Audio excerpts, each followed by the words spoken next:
Dion, 2 weeks ago, Oklahoma and Georgia were both very much on the bubble, probably on the wrong side of the bubble. Well, Georgia closed the regular season winning their last 4 games. Oklahoma has won through their last 5 games, including wins over Missouri and at Texas to close things out. They now meet in the nightcap of the first round of the SEC tournament on Wednesday. Potentially really fun game. Two tournament teams. I think Georgia should feel safe about where they're at.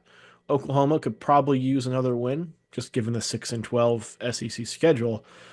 But a fun game between two teams that are trying to build towards something bigger with the NCAA tournament. What's the major area you're looking at in this game? Whether that's a player, yeah, impact one way or the other, from team perspective, strength, weakness. What are you looking at? It's a strength on strength matchup.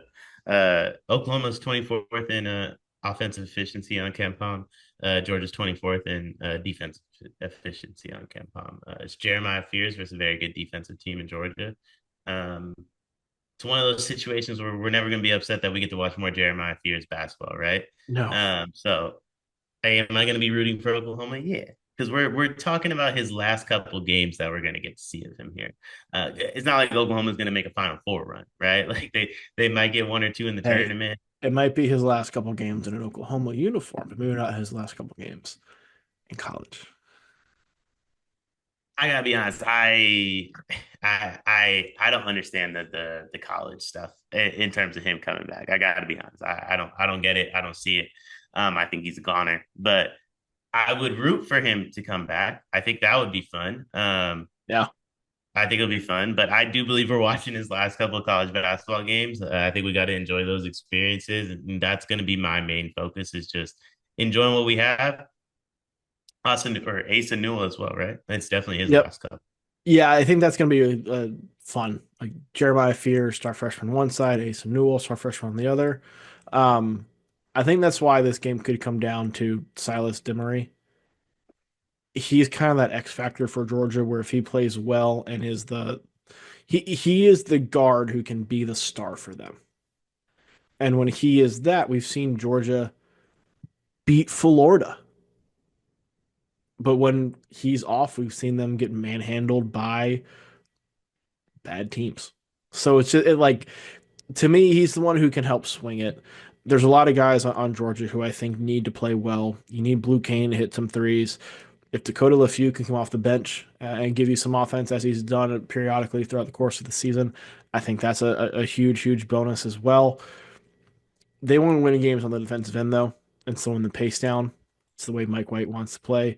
Porter Moser doesn't want to necessarily, push the ball like a NATO to Bruce Pearl, but he wants Jeremiah Fears want to get out in transition. So I think there's some pace battle in this too that could be a lot of fun. But that Dimery Fears point guard matchup to me could decide this game. Yeah, I completely agree. I completely agree. Now, I will say this: if we're going point guard for point guard, I'm taking Jeremiah. Just gonna be I would take Jeremiah too. Jeremiah's also been chirping a lot lately. Like he either has stopped caring or is growing more comfortable. And I think both of those things are scary for anybody Oklahoma plays. I think realistically, he just knows like, hey, I only got a few more games against these dudes. That's probably And true. the reality of it is not only does he only have a few more games with these dudes, like he's never going to get to play against 99.8% of the guys he's playing against in college basketball right now. Like 5 years from now, he'll still be in the NBA. There's probably only what, like 25, 30 dudes, maybe 40 dudes that are currently in college that will be playing with him still at that point. Um, I would do so more than that. Like Asa Newell probably will be. yeah, there's probably like 40 guys because there's probably like 20 to 25 guys from this draft class that'll really stick that were college guys. And then you also have some guys that'll be returning that'll stick, like a Yeah. potentially Braden Smith type of player as well, or Will Riley if he goes back to Illinois. But there's not going to be a lot of familiar faces when he gets to the next level. That's why None that's why he's chirping now. because he's like I don't want to miss out on an opportunity to chirp these guys. You know what I mean? Like I feel like Yeah. he's sometimes these one and dones and take for granted what they get to do, and then they have a moment where they realize it. Yeah. And then they kind of like are like, okay, I'm all bought in. And sometimes you don't. Like Ben Simmons never really Well, did. that still is a problem with Ben Simmons. Okay. I do think it's good that Fears he's kind of like refound his swagger and his edge. There was that stretch from mid-January to mid-February where he was not great, which is where some of the talk about him coming back to school came from. But he's scored at least 13 points in each of his last 7 games. He had the 31-point performance against Missouri where he was chirping hard.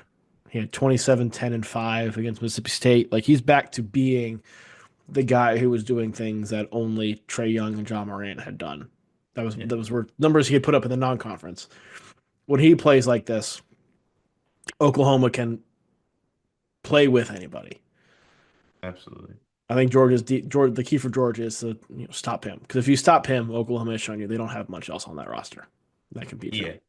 And I think that's why he doesn't play like this very often too, for what it's worth. Yeah, which is fine. Um, when you have nobody else you can rely on, it's very hard to keep up such a high level of play consistently. Yeah, I guess Trey and Ja didn't have the greatest players around them either, but to be fair, and I don't think either one of them played an SEC gauntlet. Like Ja definitely didn't, and that Big 12, although it was good, was nowhere near what this SEC is. So it's a nothing. bit different Yeah, situation.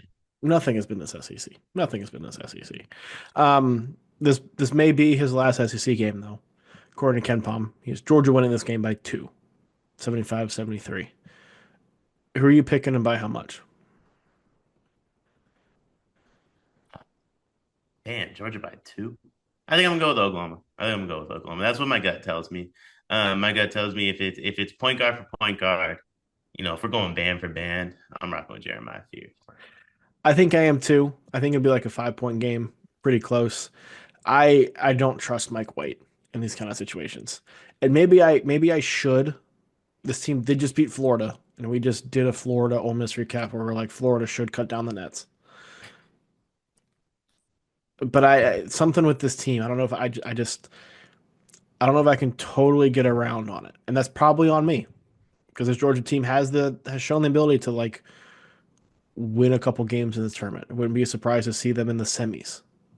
I mean, it would be a surprise, but maybe not a shocker to see them in the semis. That being said, I think Fears and the Sooners have kind of gotten back to playing more like they were in the non-conference when they were undefeated. And so I think Oklahoma wins this one tight. I agree. I think it's tight. But it's also like maybe like I think they could win by 7 with free throws at the end, if that makes Yeah. sense. Like this is a Yep. closer game than the final scoreboard will make it seem. We're on the same page. We're on the same page, as usual.